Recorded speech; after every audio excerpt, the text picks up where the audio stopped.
Sawadee Kunagra, bonjour tout le monde, j'espère que vous allez bien. Alors, vous êtes avec Kunfil dans cette nouvelle vidéo sur le coût de la vie. Alors, je voudrais vous rappeler, bien sûr, le coût de la vie en Thaïlande. Je vais vous parler de deux possibilités, de deux choses qui me sont arrivées en Thaïlande, deux endroits où j'ai vécu, et les prix sont complètement différents. Mais il faut savoir que tout le monde est différent. Nous n'avons pas tous les mêmes habitudes alimentaires, les mêmes modes de vie. Donc, après le générique, je vais vous expliquer tout cela.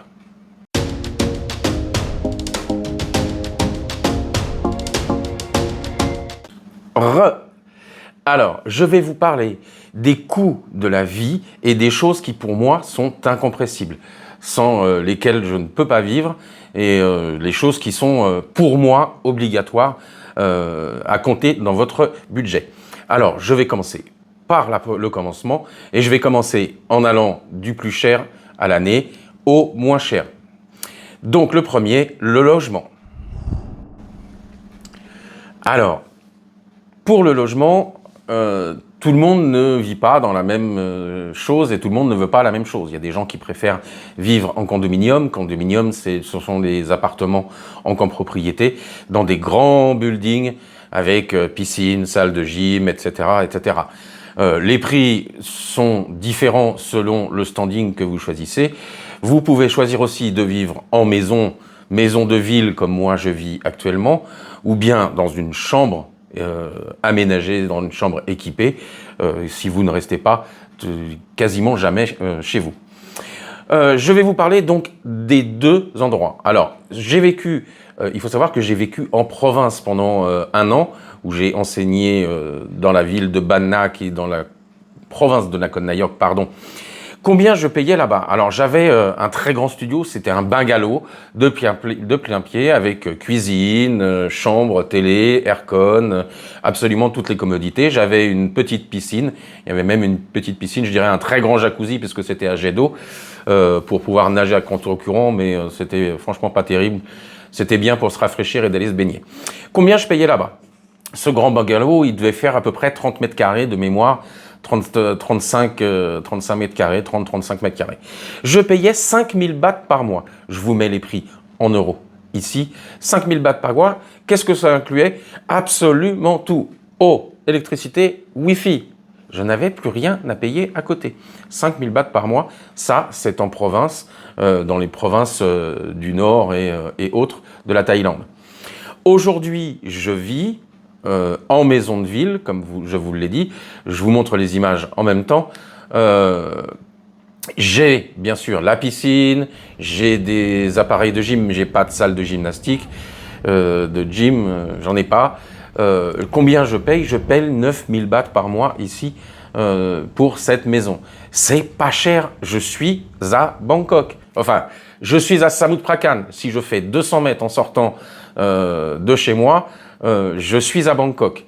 Donc, je suis dans la banlieue de Bangkok, mais c'est vraiment pas cher aujourd'hui pour une maison qui doit faire à peu près 120 mètres carrés habitable. Je compte pas la cuisine. La cuisine, nous, c'est une cuisine qui a été manégée en supplément à l'extérieur du petit jardinet qu'il y avait. La propriétaire a fait aménager ça pour une cuisine. 9000 bahts, qu'est-ce que ça comprend? Bah rien, juste le loyer. Il faut savoir que la maison, quand je l'ai louée, n'était pas équipée. Alors comment j'ai eu cette réduction?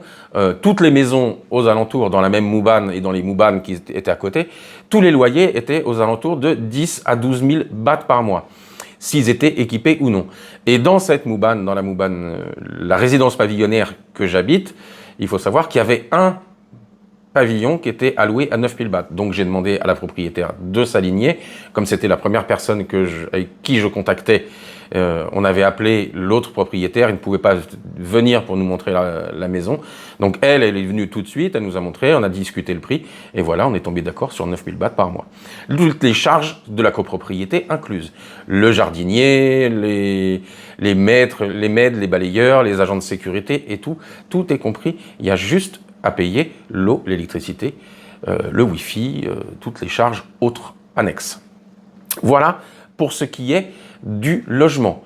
Alors, deuxième poste de dépenses pour moi, ce sont les assurances. Les assurances. Alors oui, c'est le poste qui coûte le plus cher après le logement. Pourquoi? Bah écoutez, j'ai une voiture, j'ai une moto. Pour les deux, je paye 16 000 bahts d'assurance totale à l'année. En premier, en tout risque, le top du top. L'agent d'assurance se déplace, le garage se déplace en cas de problème. Ça m'est arrivé justement avec la voiture, on venait de l'acheter 2 mois après. Plus de batterie, la batterie était vide, on ne sait pas comment ça s'est vidé en 2 mois. Un garagiste est arrivé, il a changé la batterie directement. Voilà, c'est ça, ça sert à ça, la visa premier. L'assurance premier, le top du top. Pourquoi c'est intéressant et pourquoi c'est important de la garder? Moi, je la garde, même si la voiture a maintenant 5 ans. Je garde le top du top. Il n'y a pas beaucoup de différence. Franchement, si on descendait d'un palier, il n'y a pas beaucoup de différence. Je passerais, je ne sais plus, de 13 000 à 12 000 ou 11 500. Il y a 1500 bahts de différence à l'année. Ça fait même pas 40 € de différence à l'année. Vaut mieux garder tous les avantages. Et là, un autre avantage, c'est que vous êtes pris à 100% par l'assurance et vous n'êtes parce que justement si en cas d'accident, généralement le farang c'est lui qui conduit, c'est lui qui a fait la faute, machin. C'est pour ça que j'ai aussi une dashcam dans la voiture avec la caméra qui filme en permanence quand je conduis. Voilà pour les assurances auto et moto.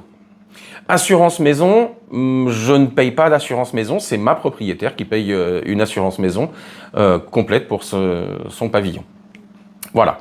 La troisième assurance, auto, moto, maison. Maison, pas besoin, je paye rien. L'assurance la plus chère et qui est pour moi totalement incompressible dans votre budget, c'est l'assurance santé. Alors, j'en ai parlé durant un live, l'assurance santé, pourquoi c'est important? Moi, je travaille, donc j'ai un work permit, je suis à la sécurité sociale taille. S'il m'arrivait un pépin, j'ai un hôpital qui m'est désigné par mon école. Franchement, l'hôpital n'est pas terrible, c'est pour ça que moi, j'ai pris une assurance en supplément pour aller dans un autre hôpital. Donc, j'ai la sécurité sociale. J'ai le droit à un hôpital, il peut m'arriver quoi que ce soit, je suis couvert à 100% dans cet hôpital. J'ai en plus mon école qui a une assurance AXA, pour pas la nommer, une assurance de groupe pour tous les enseignants. Elle couvre, je sais plus, c'est aux alentours de 15 000 bahts, 15 000 bahts en cas d'accident et 15 000 bahts en cas de maladie ou quelque chose comme ça, et ça nous prend en charge que seulement 1000 bahts par chambre par jour, donc, et seulement pendant 15 jours maximum, je crois. Donc c'est une assurance qui est ridicule. C'est pour ça que moi j'ai décidé de changer là prochainement mon assurance santé, de reprendre une assurance santé supplémentaire, parce que j'en avais une autre, mais qui me coûtait vraiment trop cher. Je payais quasiment du 4500 bahts par mois, ça fait du 45... et 54 000 à l'année, c'est énorme, c'est trop cher pour moi, en sachant que j'ai la sécurité sociale et cette petite assurance supplémentaire. Donc j'ai choisi une autre assurance, je vais payer maintenant 36 000 à l'année, ce qui fait du 3 000 bahts par mois. Si vous avez des questions, vous cherchez insurance broker, moi j'ai tapé sur Mr Prakan. Prakan comme Samoud Prakan, mrprakan.com. Voilà, les assurances, l'assurance santé, c'est pour moi un incompressible. Si jamais il vous arrive un pépin, vous devez pouvoir payer l'hôpital, même sans avancer de frais. Alors, beaucoup de personnes vont vous dire la CFE, c'est bien. La CFE ne rembourse qu'à 60%, donc il faut le savoir quand même. C'est la sécurité sociale de la Caisse des Français de l'étranger. Vous payez très cher. Je vous le dis franchement, j'ai fait les calculs, c'est impossible pour moi de payer la CFE, même juste la maladie, hein. Impossible. Vous avez d'autres assurances et c'est important, les assurances santé. Pourquoi cette assurance est importante? Mais parce que, comme je vous l'ai dit, dans les arnaques, vous pourrez voir le lien de la vidéo là ou là, je sais plus, je pense que ça sera là. Il y a une double tarification et elle est légale, celle-ci, dans les hôpitaux, elle est totalement légale, ça a été voté, les hôpitaux peuvent vous facturer le double si, par exemple, vous n'êtes pas à la sécurité sociale et vous ne travaillez pas. Donc ça, c'est à savoir, tous les prix sont multipliés par 2, voire par 3 si vous allez dans des très grands hôpitaux. Voilà pour l'assurance. Next, la nourriture. Alors, si vous me voyez bien portant, c'est que j'aime énormément la nourriture. J'aime la bonne bouffe. J'aime bien manger, vous le savez, vous m'avez vu, j'ai du fromage de qualité, j'ai des produits artisanaux de qualité. Merci à mes amis qui ont leurs entreprises en Thaïlande. Donc, le coût, pour moi, le coût de revient de nourriture, j'inclus dedans les restaurants, même si on n'y va que très peu souvent avec mon épouse. On mange plus souvent à la maison, c'est ma femme qui cuisine ou c'est moi qui cuisine, si c'est la cuisine européenne que l'on fait. Même qu'elle s'y met aussi, elle essaye des choses de temps en temps, c'est un peu bizarre, mais elle s'y met à la cuisine européenne. Donc, combien on fait de courses? Alors, je vais régulièrement sur le marché. Sur le marché, on y va une fois par semaine. Et une fois tous les 15 jours, on va à Makro. Alors moi, j'ai banni les Bixi, les Tesco ou les 7-Eleven pour faire des courses. Hein. Franchement, ça coûte très très cher, que ce soit Bixi, Tesco ou autre. C'est hors de prix. Il faut le savoir. Par exemple, quand je vais chez Makro, j'ai 500 grammes de jambon, je les paye 159 bahts. Je vais chez Bixi ou chez 7-Eleven, j'ai 120 grammes de jambon pour 129 bahts. 159, 500 grammes et 120 grammes, 129 bahts. Vous voyez tout de suite la différence. Alors, Makro, tout le monde peut avoir accès à Makro. C'est ouvert à tout le monde et tout le monde peut y aller. Il faut juste acheter des grosses quantités, alors c'est intéressant pour ça. Donc les courses, on fait le Tiger, stop. On fait le marché, désolé, il est en train de me lécher les pieds et la jambe.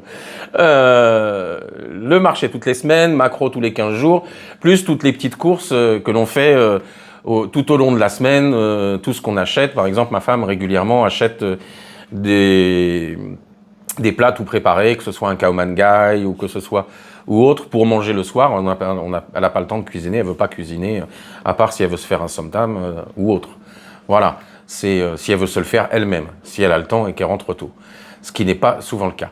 Donc, au total, je dirais, on a un budget pour deux. Hein, à chaque fois, je vous dis, ce budget, c'est pour deux personnes.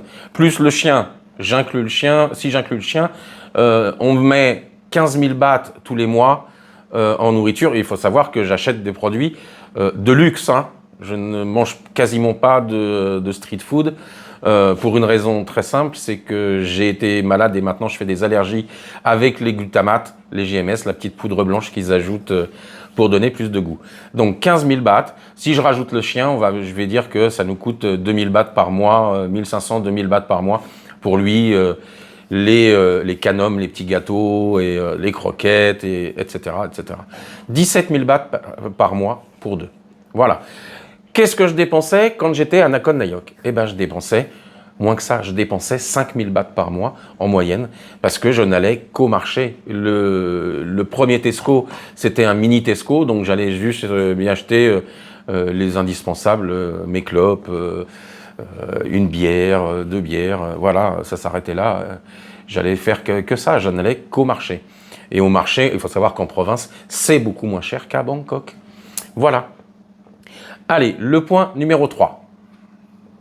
Le point numéro 4, pardon, les déplacements. Alors, j'ai ma voiture, j'ai mon scooter. J'ai acheté mon scooter, j'ai payé un crédit pendant 3 ans à 3 000 bahts par mois, par exemple, pour tout vous dire, 3 400 bahts, quelque chose comme ça, pendant un petit peu moins de 3 ans. Donc, je l'ai payé, j'ai fini de le payer, j'ai plus rien à dépenser. Qu'est-ce que je faisais quand j'étais en province? En province, je payais ma maison, 5 000 bahts par mois. Je me payais ma nourriture. J'étais tout seul hein, en province à Nakhon Nayok, donc 5 000 bahts par mois. J'étais tout seul. Voilà. Et la moto, je la louais 1 500 bahts par mois. C'était la moto de ma propriétaire, une des motos de ma propriétaire, donc elle me la louait comme ça. Elle m'avait juste inscrit sur l'assurance et voilà, basta. 1 500 bahts par mois en province.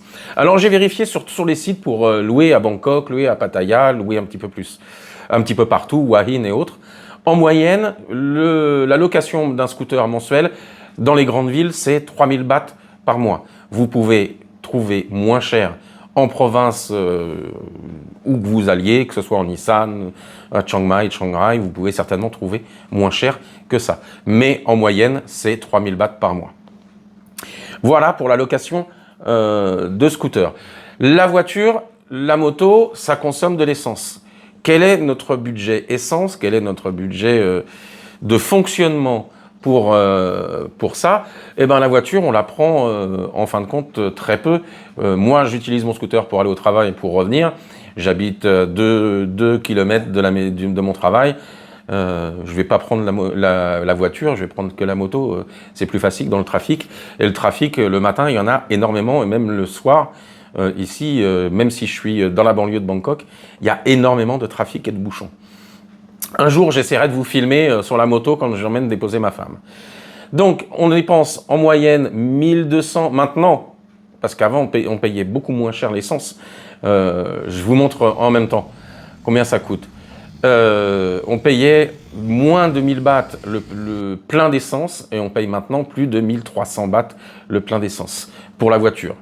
Donc on fait un plein tous les mois en moyenne, un plein tous les mois, et la moto, ça me coûte 60 bahts par semaine en moyenne, donc 6 x 4, 24, 240 bahts par mois pour le scooter.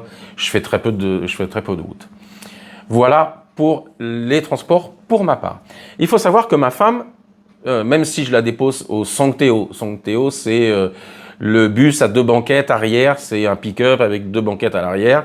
Elle prend le Songteo jusqu'à un autre van, jusqu'à un autre bus pour arriver jusqu'à son travail. Donc le Songteo, ça coûte rien, c'est 8 ou 9 bahts l'aller jusqu'à le prochain changement de transport en commun. Mais on a fait le calcul en ce moment. Avant, elle payait en moyenne 1500, 1600 bahts par mois quand il y avait très peu de trafic avec le Covid les années précédentes. Maintenant, le trafic, il a explosé, tout le monde a repris la route et autres, et c'est terrible. Et ma femme, son budget, il a explosé, parce que comme elle veut pas arriver en retard, elle veut arriver au moins 30 minutes en avance à son travail. Il faut qu'elle a changé les Songteo, elle ne le prend plus. Elle prend un mototaxi d'un point A à un point B.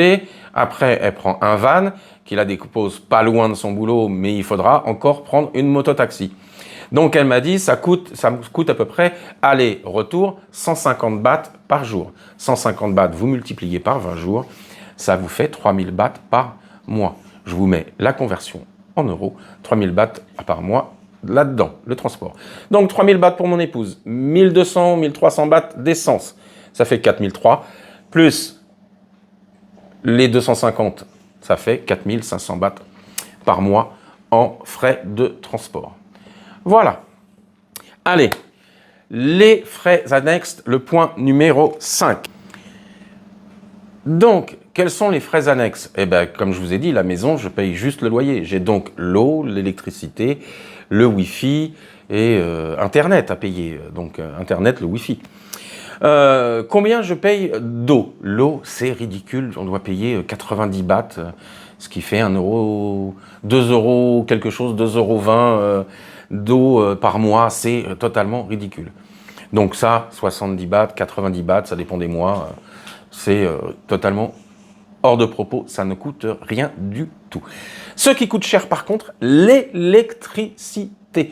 Alors, je crois qu'il me reste des vieilles factures, et je vous montrerai les vieilles factures et les nouvelles factures, la différence entre il y a 1 an et demi et cette année, combien on paye d'électricité. Eh bien, il faut savoir qu'on a, ce qui coûte cher, ce sont les airs conditionnés. J'ai un aircon ici dans le salon et un aircon dans la chambre. On utilise plus souvent celui-ci qui est plus frais. L'aircon dans la chambre, on le met moins souvent, on le branche, allez, on le met 1 heure ou 2 heures avant de se coucher, en se couchant, et puis après, la température descend normalement et reste à peu près constante. Mais celui-ci, il est plus souvent on que off. Avant, nous payions 1200 bahts par mois, entre 1200 et 1300 bahts par mois d'électricité. Le prix en euros ici. Mais maintenant, on paye 2000 bahts par mois. J'allais dire 2000 €, c'est énorme, non. 2000 bahts par mois. Donc, ça fait quand même une sacrée différence 800 bahts, ça fait plus de 30% de différence. Donc l'augmentation, elle est sévère. Alors, 2000 bahts par mois, ça vous fait, conversion en euros, ça fait très cher. Je ne payais même pas ça en France.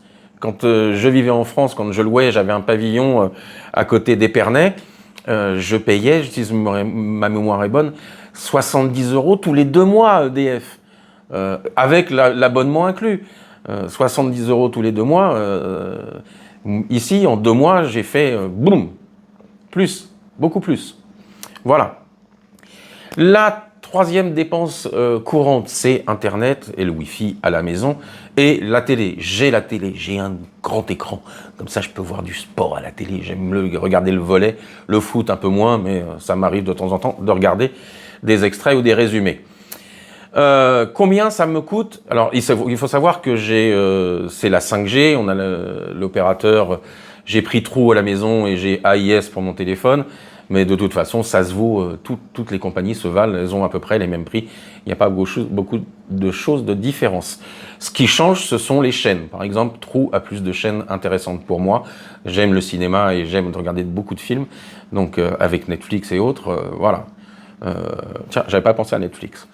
Donc, je paye 1350 bahts, et on va dire 1400 bahts par mois d'Internet et de TV. Internet et TV inclus. Il faut savoir que j'ai une carte SIM True pour mettre dans un téléphone avec mais on ne l'utilise pas. Donc, tout de suite, c'est non. Voilà pour ça. Netflix, on a Netflix, je vous ai dit, j'avais pas pensé à ça, plus 400 bahts par mois pour 4 ou 5 appareils, c'est la télé, mon ordi, mon téléphone, le téléphone de ma femme, comme ça quand elle revient dans les transports en commun, elle regarde Netflix sans problème, elle met ses oreilles, elle n'entend plus rien, et elle voit son film et tout ça. Voilà, alors je vous ai dit 1400 plus 400, 1800, 1350, j'arrondis 1400, 1800 bahts. On va faire le calcul à la fin. Et l'avant-dernier poste de dépenses, le téléphone mobile. Où ai-je mis mon téléphone? Il est là. Le téléphone mobile. Alors, moi, j'ai choisi AIS. J'ai une grosse consommation en gigas, donc comme vous savez, avec YouTube ou autre, des fois, je filme avec mon téléphone, d'autres fois, je filme avec la caméra, d'autres fois, j'utilise la caméra d'action qui est là, ou alors celle-ci. Ça dépend, j'ai beaucoup de choix. Et il y a des fois, je fais du montage directement sur le téléphone. Donc, j'ai besoin de beaucoup de gigas. C'est pratique de commencer à faire son montage un peu sur le téléphone. Ça va plus vite. Quand j'arrive à la maison, ça va beaucoup plus vite pour moi. Alors, combien je paye par mois? J'ai 50 gigas. Alors, je suis en 5G. J'ai 50 gigas par mois. Donc, c'est énorme. Mais j'utilise à peine 25 ou 30 gigas. Donc, même à l'école ou au travail, je partage sur mon ordi ma connexion pour avoir Internet sur mon ordi. Ça va 2 fois plus vite qu'avec le Wi-Fi de l'école, par exemple. Donc, je paye 649 bahts TTC. C'est 599 bahts hors taxe, 649 bahts TTC. Prix en euros ici. Alors, j'ai illimité Internet avec 50 gigas, c'est quasiment illimité. Voilà.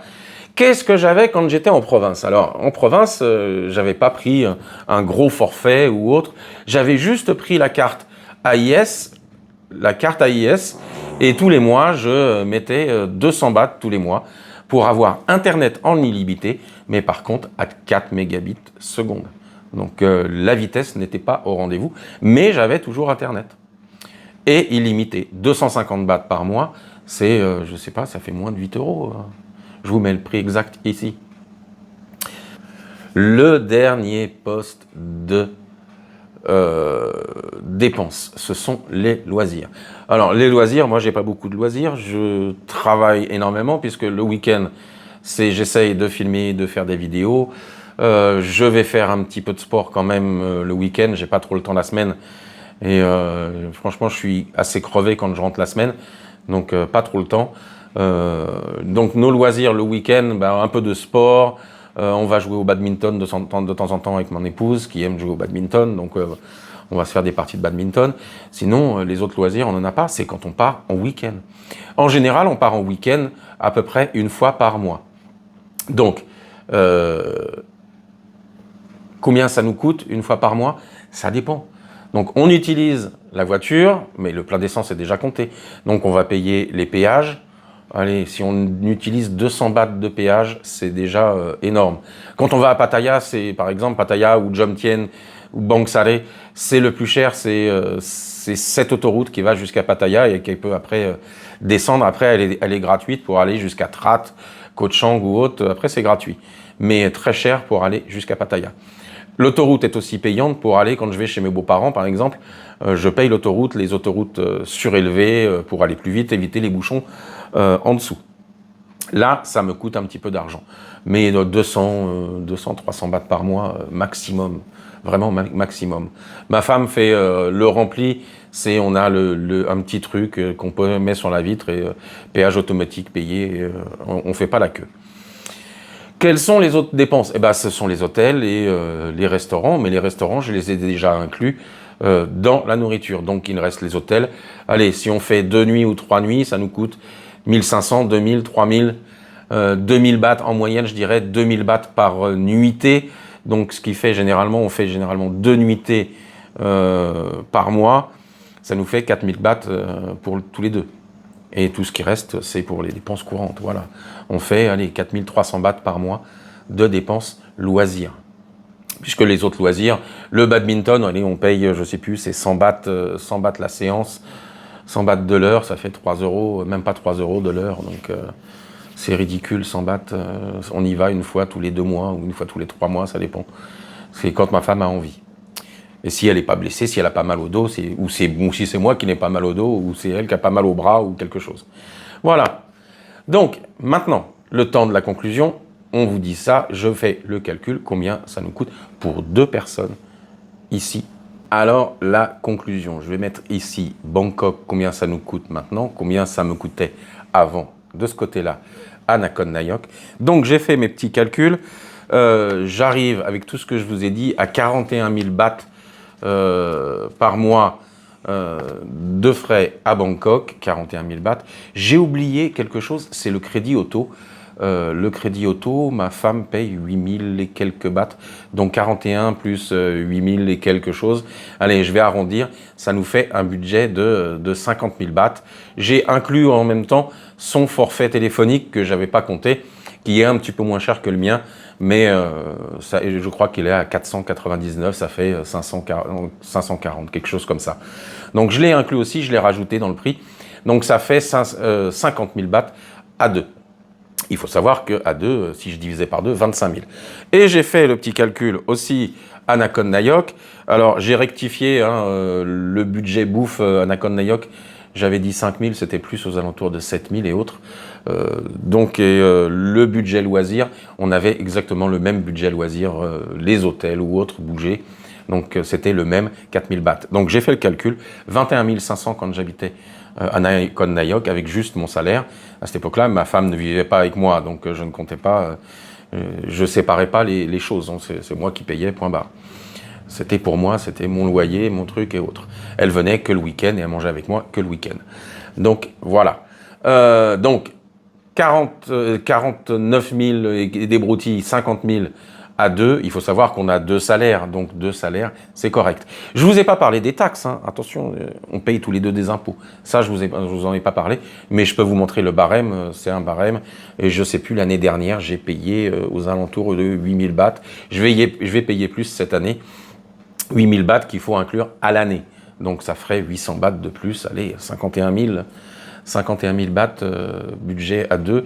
Ma femme, je ne sais pas combien doit payer la même chose, même peut-être un peu plus, parce que moi, en étant prof, on a plus d'abattement, on a le droit à plus d'abattement que mon épouse. Voilà. Donc si je compte en même temps ses impôts, elle doit payer 10 ou 12 000, quelque chose comme ça. À l'année, ça fait 1200, on est à 53 000, 51 000, 52 000, quelque chose, 53 000. 53 000 bahts pour 2 personnes avec 2 salaires. Alors, si vous êtes retraité, bah écoutez, vous divisez par 2, vous venez tout seul. Vous pourrez pas partager la poire en deux du loyer ou autre, ou des choses comme ça. Mais vous savez que pour 35 000, bien sûr, dans le même standing que j'ai. Si vous choisissez un autre standing, les prix seront différents. Mais si vous voulez être confortable ou autre, ça vous laisse quand même de la marge. Allez, si on divise par 2, ça fait 26 000. Si vous gagnez 1000, 1200, 1300 euros, 1400 euros de retraite, de pension, vous êtes à l'aise. Je sais que l'assurance pour vous, à ce moment-là, sera beaucoup plus chère, même en mensuel. Donc, vous calculez, vous mettez un petit peu plus et autres. Ça vous fait un petit curseur à relever, mais il vous reste de l'argent à la fin du mois pour faire d'autres choses, par exemple. Voilà, cette vidéo est maintenant terminée. Je vous invite à bien sûr mettre dans les commentaires toutes vos questions, tout ce que vous pensez à propos de ça. J'ai pas été chercher midi à 14h. Hein. On a tous à peu près les mêmes dépenses quand on travaille. Quand on est retraité, on a beaucoup plus de dépenses qu'il faut savoir. Hein. On a envie de faire beaucoup plus de choses si on est actif, très actif ou très très actif. Voilà. Donc ça, c'est à voir et c'est à vous de voir. Je vous dis au revoir. À bientôt. Sawadee Tukunakrap. Bye bye.